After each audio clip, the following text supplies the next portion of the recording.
think one of the great strengths of all four of the colleges is the value of people.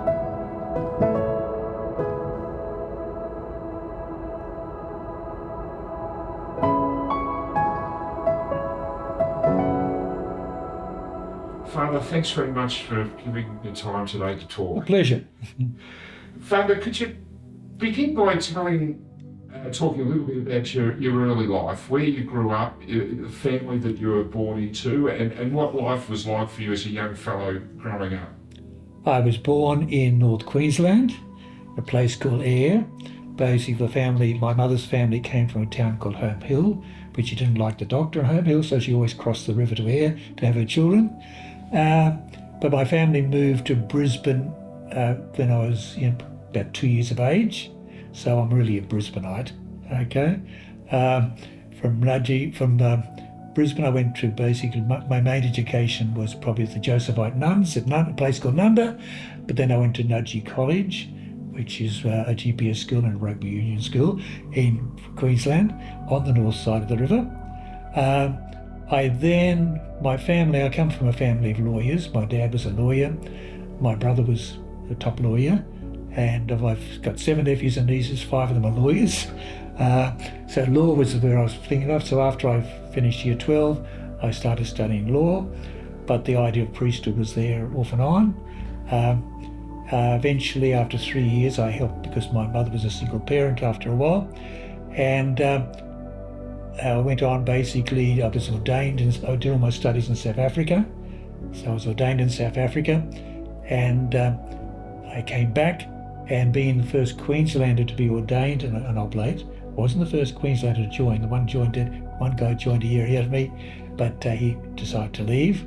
So I was the first Queenslander ordained as an oblate, and when I took my final vows, we had the cross gets passed down in the oblates from one to another. I asked for the cross of the rector, the founding rector of Iona. So you can see where the logic is going. The provincial at the time said to me, take your luggage back to Queensland, and I spent my first 7 years as a young priest at Iona College. It's an interesting pathway that raises a couple of questions just hearing you speak. Why did your family leave there for Brisbane in the first instance? My dad was a Brisbaneite, and his family was there, and being a lawyer himself, he set up a practice in Brisbane. And obviously, as you mentioned, you're from a family of lawyers. At what point did you realise that your vocation was going to be different to that of the legal fraternity? The thought of priesthood probably was in my mind my early days, even into post-secondary, post-primary. We had a very, very passionate, good old parish priest. But I always had the thought of joining a religious order. I liked the teamwork, and the Oblates are one of these orders. There was another order I was looking at, who were in those days gave parish missions, and they happened to establish a house one railway station away from where I lived, and we had an Irish headmaster at Mazenod College, a lot of them were Irish, they're Oblates. And he used to get them to come and give retreats with Redemptorist Fathers every second year.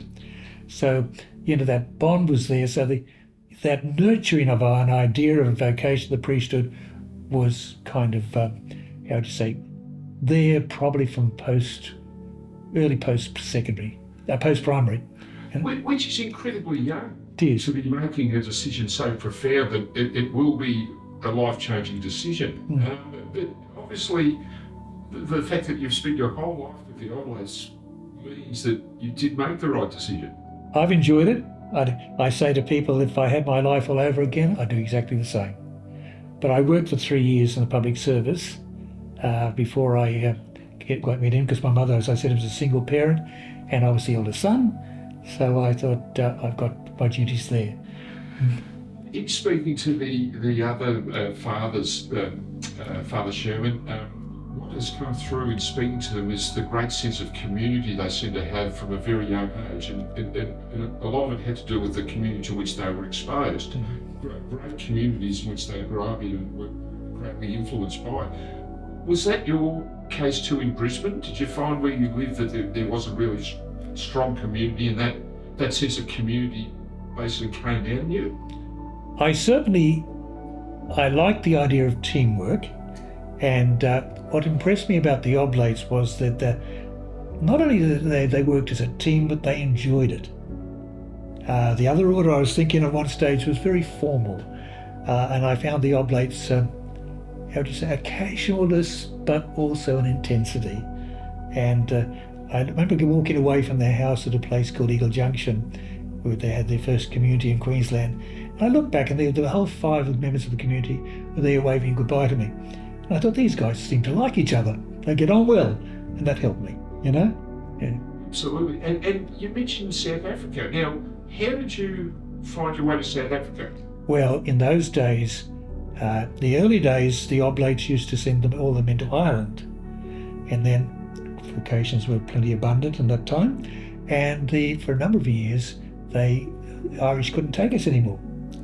So the provincial at the time, there were 5 of us in the novitiate, and the provincial at the time basically wanted us all to go to the one place. He was thinking, first of all, of San Antonio in Texas. Apparently they would have taken some of us. And how would you say, I'm just trying to think back on that. Eventually, superiors in Rome made the decision. 3 would go to South Africa and 2 would go to Rome. And I was lucky, one of the ones that chose to go to South Africa, and I'm very happy I did, because it was a great time. I was going to ask you about South Africa. You know, what sticks in your mind in terms of the experience you encountered there? Well, we went there in the midst of apartheid. You know, the great shock I had basically getting off the train and seeing the way there was a separation between whites and blacks. And, you know, in our seminary in South Africa, we basically initially had every race in the seminary until the government found out. I only learned afterwards that, you know, well, first of all, I realised that the Africans had to be moved, but fortunately the Oblates also were missionaries in Lesotho, which is a little kingdom right in the middle of South Africa, which is not a part of South Africa. And when the government found out we had them, we had to move them, because not only the rector might have gone to jail, the young people might have ended up in jail. So we moved them up the African lads to our seminary in Lesotho. But then they discovered that we had an Indian, and we had to move him apparently. But we got away with having mixed race boys right to the end. And I only found out afterwards, one of the guys that was a great friend of mine, he told us that sometimes the rector would call the coloured lads in and say to them, the police have rung and said they're coming to have to check the place out. They've had reports we have coloured people. He'd just say, go for a walk. So we got away with having coloured right to the end, because the Archbishop Dennis Hurley, who was the Archbishop at the time in Oblate, you know, he was a great fighter against apartheid. Yeah. What period are we talking about here, Father? We'd be talking about roughly, I was ordained in 1965, so 7 years prior to that. Yeah. Did you feel, or were you personally threatened in your time there because of apartheid? You know, and the fact that you obviously were all encompassing. Were you threatened? Threatened is probably not a good word. We seldom ever went to the movies. We'd have a movie show in the seminary. Why? Because the coloured boys could not sit with us. Okay, one occasion we went to the movies and we found this was the situation, we wouldn't go again. Several times I was on a train going to Pietermaritzburg, which was just on the hills, mountains outside of Pietermaritzburg. I got into the wrong carriage, because as being an Aussie, you don't care, just get into the first carriage you can. And the conductor coming through and saying, you know, to me, you are in a black carriage, you have to move. And fortunately, by the time we argued about it, the train pulled into Pietermaritzburg. I was still in the black carriage. But we had those type of things, you know? You know, and I'd imagine coming through that period and all those, you know, boys you helped, the black boys you helped, it must have been wonderful for them that there was support for them through what was obviously an awful time in South African history. Well, You see, in my time, by the time I got there, the Africans had to be moved up into Lesotho. But the coloured lads, for us, we were just one family. And, we didn't sense that there was any kind of pressure on us to separate because we ignored it. I know the Archbishop in Durban, he would appoint Africans to the cathedral. They were very careful about the way they handled Archbishop Hurley. Were you conscious of Mandela's story at that time? Not so much when I was there, but I learned afterwards how he and Archbishop Hurley and Archbishop Tutu worked together. They were great works. They were great. I got the impression it was a great friendship, particularly in that post-Mandela area. Yeah. So just finishing with South Africa, how do you feel that the South African experience actually shaped you? I think it made you very sensitive towards social justice issues. When you have to live in a situation like that, it's apartheid finished, I think, on my final years there, and it was a godsend. So could you pick up on the journey on your return to Australia, Father? What happened in the years following your return? Well, I returned, I was sent to Iona. To Iona was 7 very enjoyable years. For 6 years of those as a young priest, I was a sports master. Succeeded Father Divine, who'd been moved at that stage I think he went to Western Australia. I enjoyed it. I loved my sport. But of course I was rugby league, rugby union man. Aussie rules was not a part of my agenda. In those days, I think when I moved to Melbourne eventually, and I was asked also, besides being business manager, to be sports master. And some young lad came to me one day and said, "Father, I hope soccer gets a better deal under the new sports master than Aussie rules has been getting." And I said, "Laddie, all I can tell you is I've seen more games of soccer in my life than I've seen Aussie rules." I said, "I've never seen 2 games in my life, and that was just to prove I was broad-minded." It wasn't the code in Queensland at that time. So I enjoyed it. I enjoyed my time in Iona, and then I was moved to Melbourne. Yeah. And how did that come about? How did you discover that you were required to have to move to Melbourne? Oh, that's an interesting one. First of all, to understand the context of it, when I was made sports master at Iona, I got sick and tired. It was a very poor school. It was struggling. It nearly went bankrupt.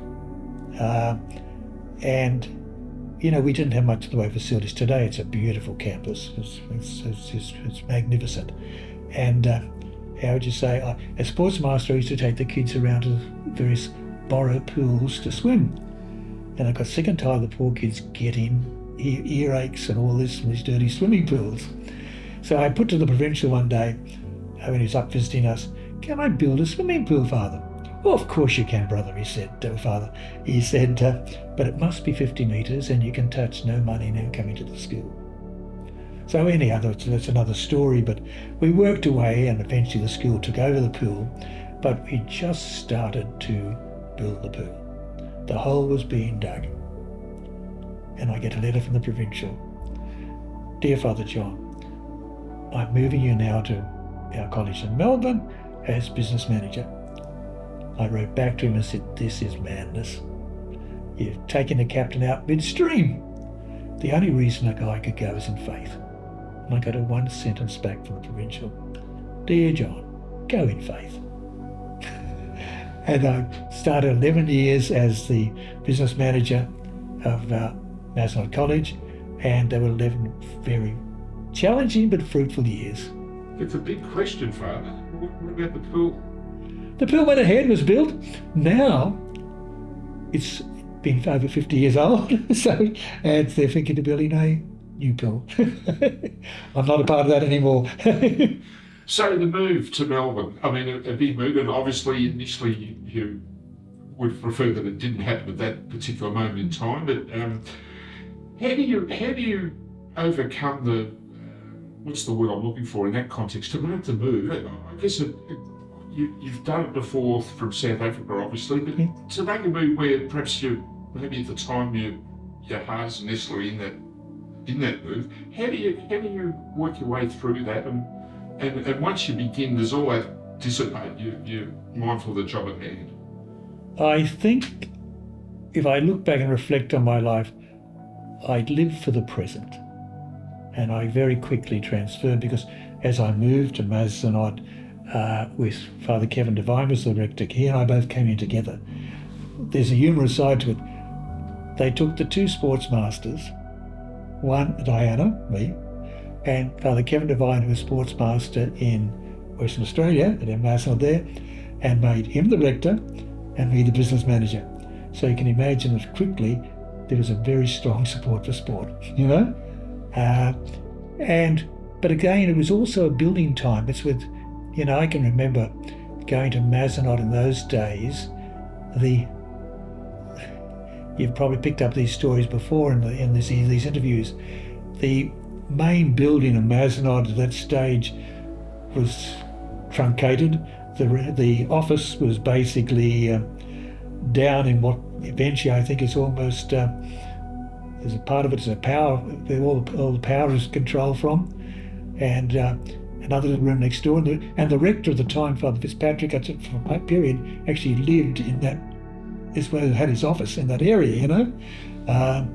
So we were struck there. I think the first project we had was the building of what was then the only library. It's been moved about 3 times since then, I think, 2 or 3 times. And even going down where the science blocks are and everything, they were still just under construction. So, you know, for my 11 years there, we probably did the major part of the building of the place, you know.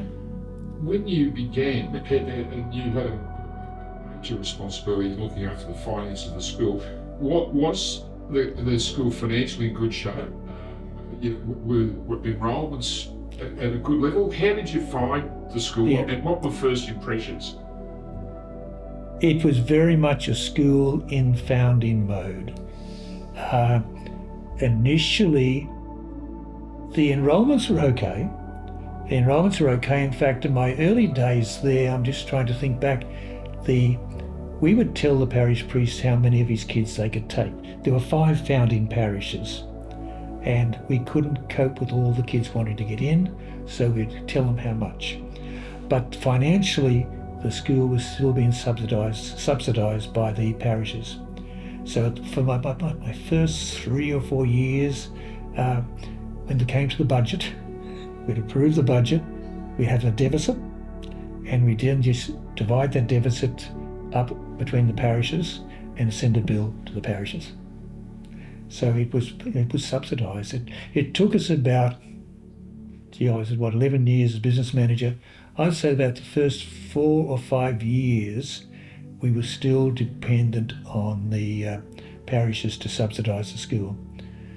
And at that stage, eventually we got the finances so much in line, some in a healthier side, but it was always a struggle in those early days. But would you say that through your time, Mazenod becoming, I guess, self-sustaining was the achievement? Yeah, it'd be one of the things, yeah. I'm just trying, couldn't pick the exact year now, but probably after about 4 or 5 years, we got to a stage in which we didn't have to ask the parishes any longer for money. So it said that stage it became self-supporting. And just backtrack for a little moment about the moment you were told you must go to Melbourne. When you're given that notification, does it come with any reason why they wanted you to go there? Did you actually know why you were being sent to Melbourne, or was it never telegraphed? I think probably John Hanna, who was the provincial at the time, was a very sharp man, and I think he probably looked at my background. Equally, probably the struggle to get the pill going right. It may have been, I don't know, but sometimes you sit back afterwards and say to yourself, why on earth did he pick me to be business manager? You know, but that's the start of it. So I was business manager for the next 11 years almost, you know. Yeah. And through that time, Father, was the college supported at all by governments, state and federal, in terms of funding? Oh yes, the state aid had started coming at that stage. Whereas it's interesting, if you go back to my first years in education at Iona, we had 12 priests on the staff and 1 lay teacher. So that was virtually the period when state aid started, because those 12 priests were really needed because there was the funding was not there. You know, I think was at first the state started to subsidise science rooms, and I think it was during the Whitlam period. You could check this all out. I wouldn't like to be held gospel for this, but that's when state aid started, and it enabled us basically to, from Iona, take priests and start our school in Western Australia. The first rector at Mazenod, West Australia, came from Iona, although he's Western Australian. My fellow classmate coming back, Father Ian McIntosh, who became rector eventually of Mazenod, Ian was sent to Mazenod, West Australia, and I was sent to Iona. So then we took, the following year, we started Mazenod, Victoria.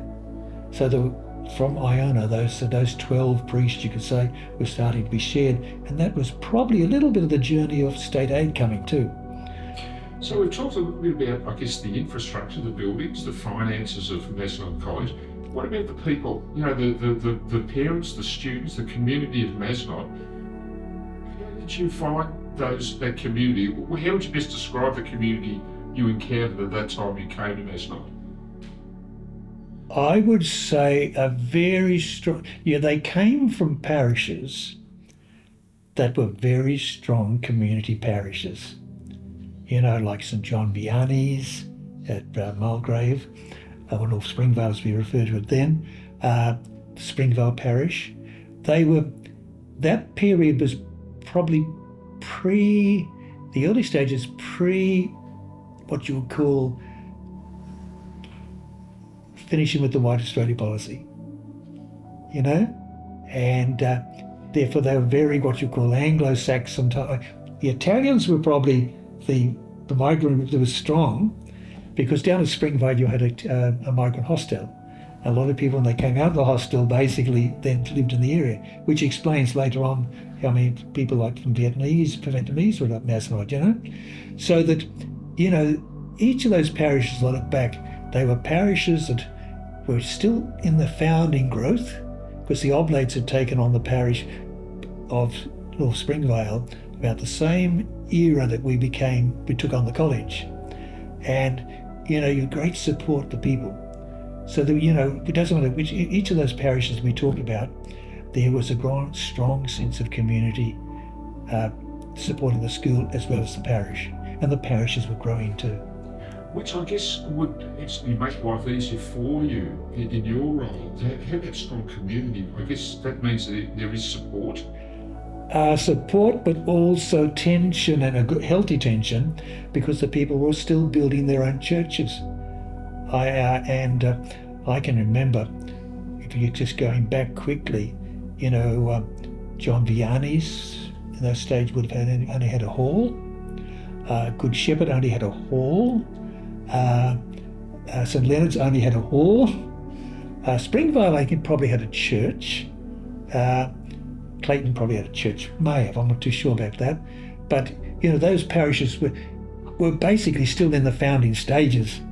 So, you know, it really goes back to admiration for the community spirit of the parishes that then took on a secondary college for boys. Avila was the girls' school at the time.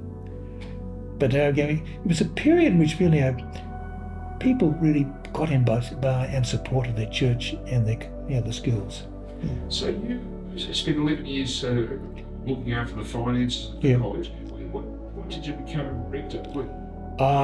From Iona, I'm just trying to think now. Hang on. I didn't become rector. I went from Iona. After 11 years at Mazenod, I then went back to Iona as rector.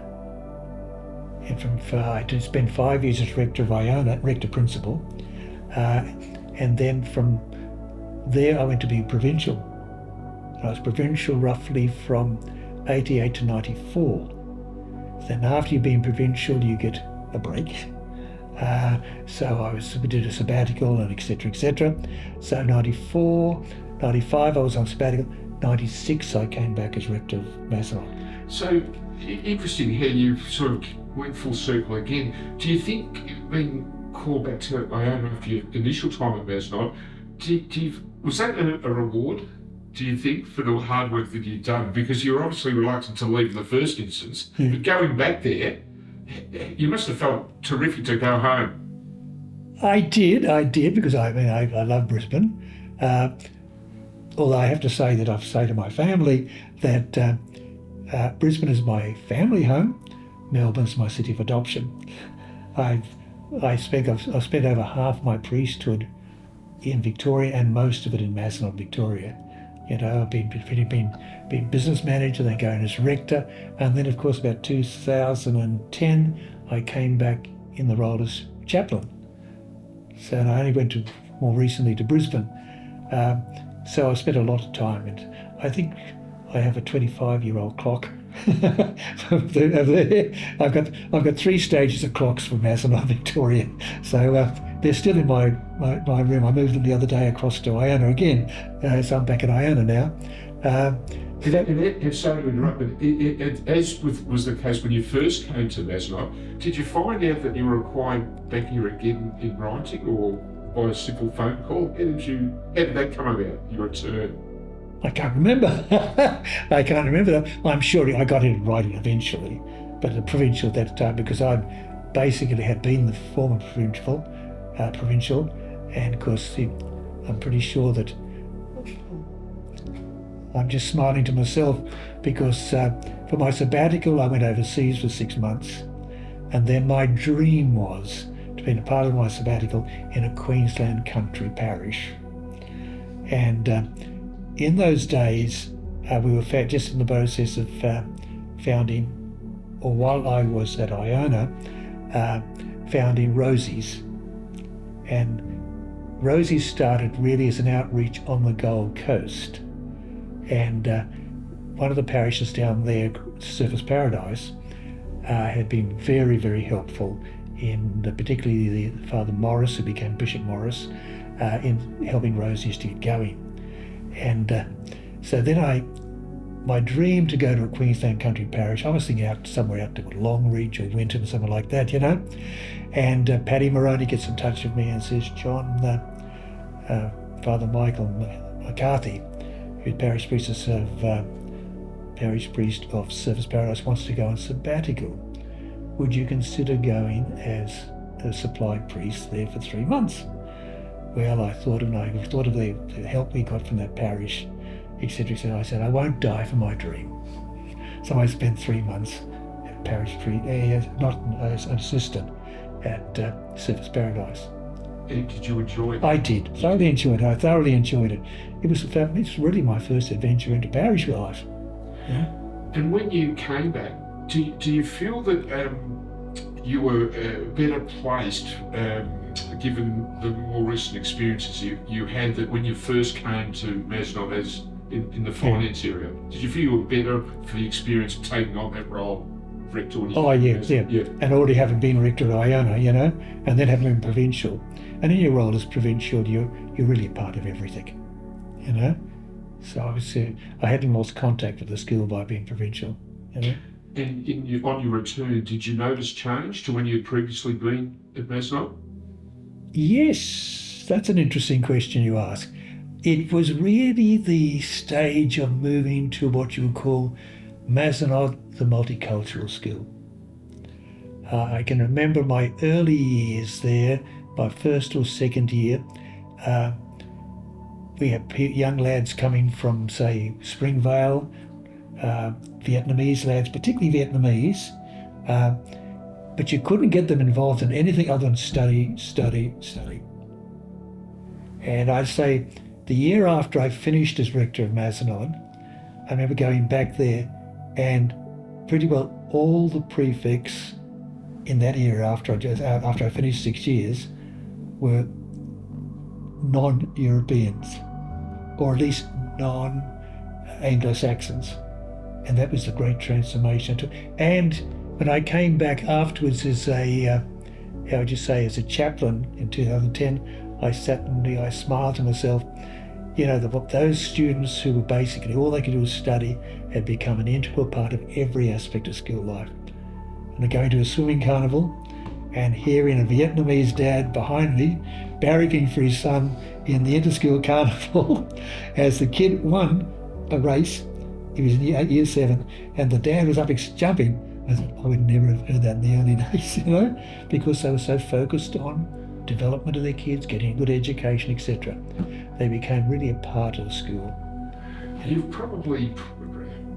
That's probably one of the most exciting things that has happened, seeing the multiculturalism develop and become, like today, if you any team that goes out, or even the music department of Mazenod, is all multicultural. So it's really that. You probably answered the question I would have asked you about what you felt was the greatest sense of achievement you experienced, or a story that best told the story of Mazenod. Maybe what you've said there does go a long way to answering the strength of the school. I think that, to me, as I look back now in the interview, you look in the perspective of it, but to be a part of that kind of situation which the school went from being very strongly what you would call European to being multicultural, and to have watched that happening, first of all from a distance after I left from being rector, because I'd say in Paddy Moroney's second term back there, it even deepened, because as I said, you had to look at all the prefects and find you probably wouldn't see an Anglo-Saxon amongst any of them, whereas in my first year all the prefects would have been.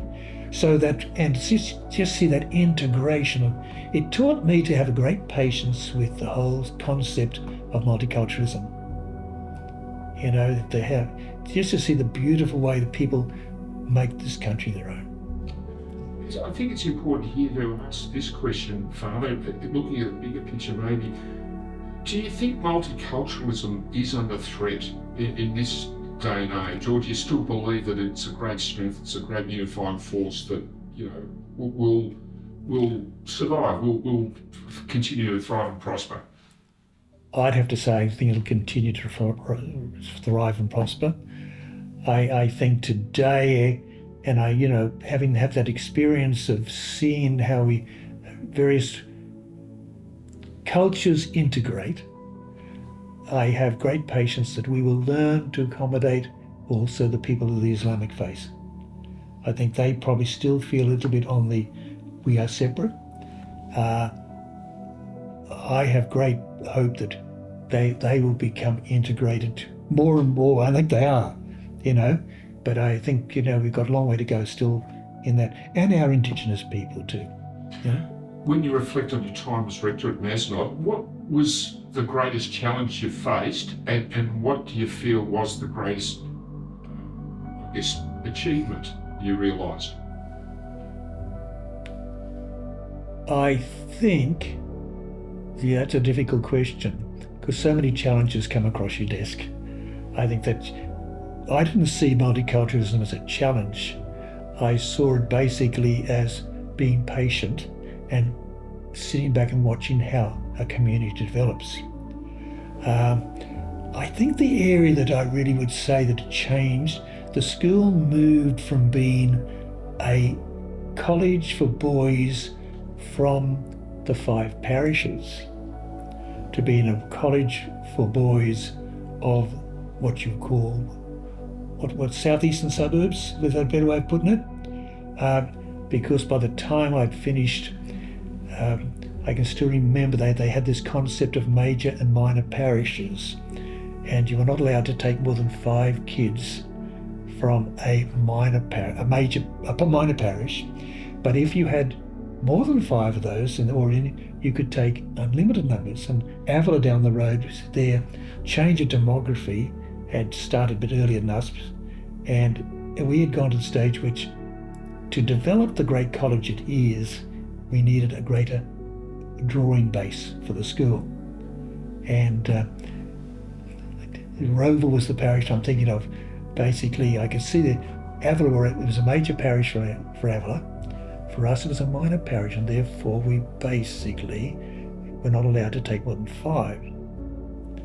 I have to say, I just said, I'm going to take it. You know? And the system broke down. So eventually you can nominate parishes. I think it's about 15 parishes now, and that's a huge number of drain.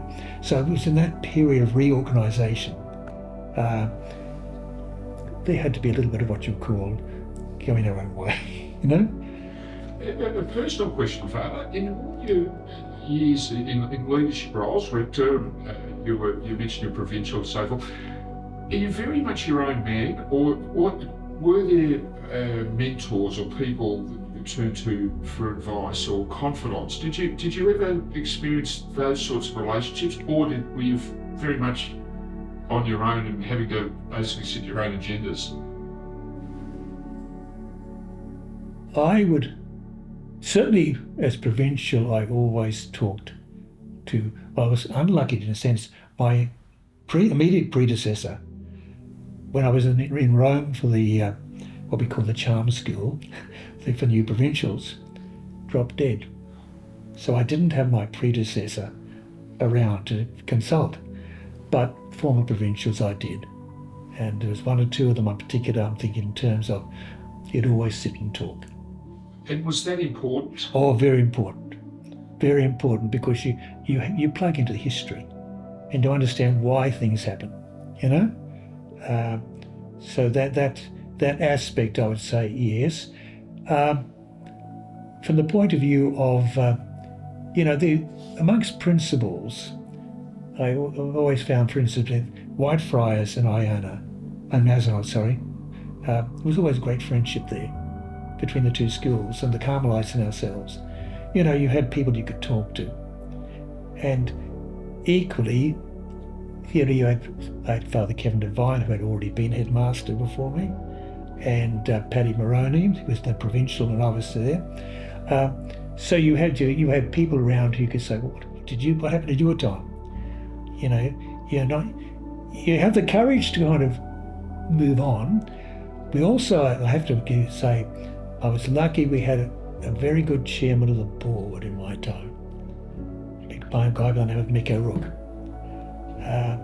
And Mick was a great supporter of Mazenod, and also, I might add, a great fighter for Mazenod.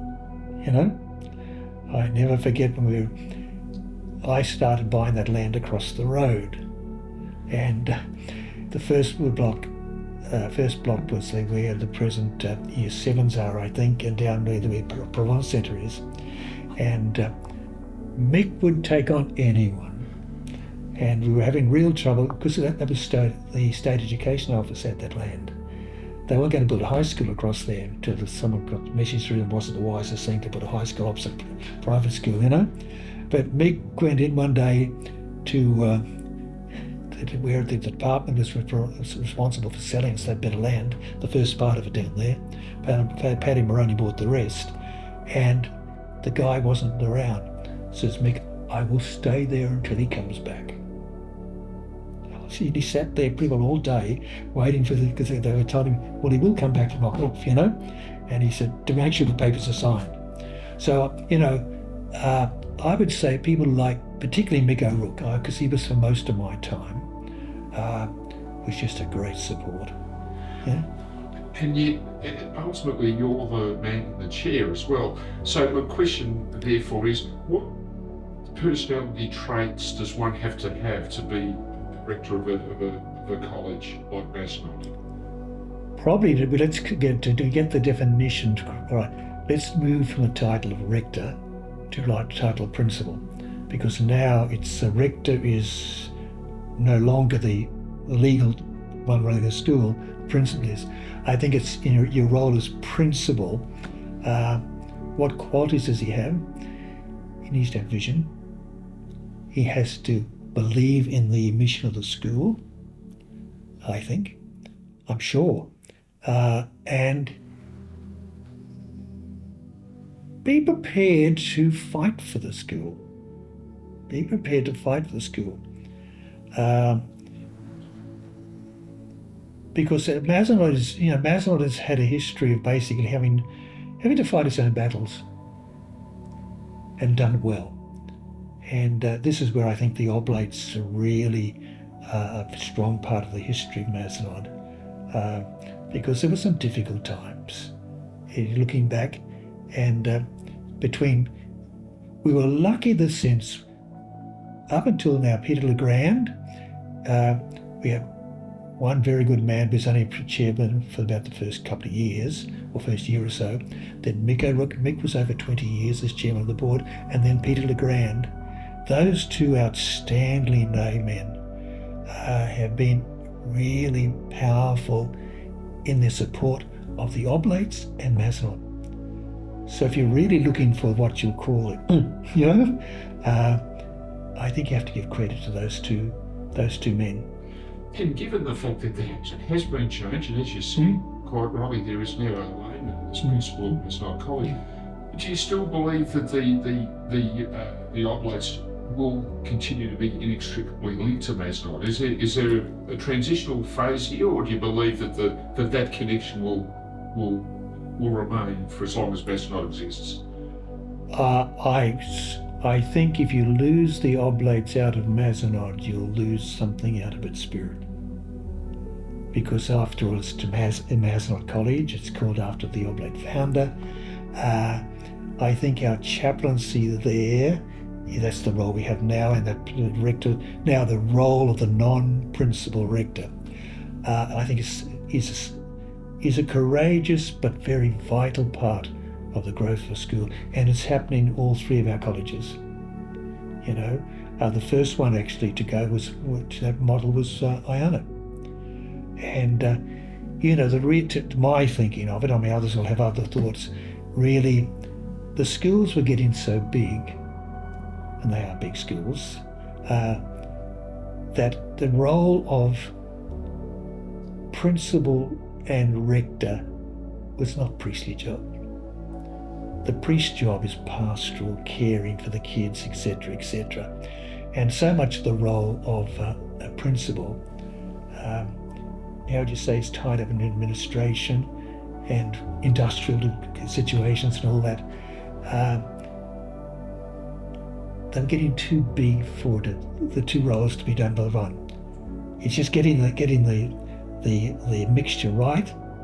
And I think Mazenod's got it. Father Christian Feeney negotiated a lot of it, where the principal, the rector, has the role of a deputy in the sense of their status, but he's on the administration of the school. He has a voice, and I think that's a very important part, that oblate voice comes through in our care for the needy and our vision of people. I think that's cool. So to answer your question, I certainly would think that the concept of an oblate rector in the new term is essential for the key values of Mazenod. I think without the oblates there, it could change. I say that with my tongue in my cheek because I also do believe now that a lot of our lay staff have become almost lay oblates. And I've seen that so beautifully. When I went as parish priest of Fremantle, I was also chaplain to Christian Brothers College, CBC Fremantle. Years ago they wanted to change the title of it. They stuck with CBC Fremantle. And I saw there the effort that the Ignatius Rice were putting into the schools to carry on the spirit of Ignatius Rice. And I think that's the challenge. We've already done it, but I think it's going to grow. Yeah. Just a final question. When you reflect on your involvement with Mazenod College, what does Mazenod actually mean to you? That's interesting because I don't know if you know, currently, I hope not for much longer, for the last 10 years I've been on the board of Mazenod Western Australia. And the board of Iona and Mazenod Western Australia are boards of governance, not advisory boards, So to some extent, and I now live on Iona, so I think I'm more interested now today in the oblate mission in education because it's interesting you ask that question.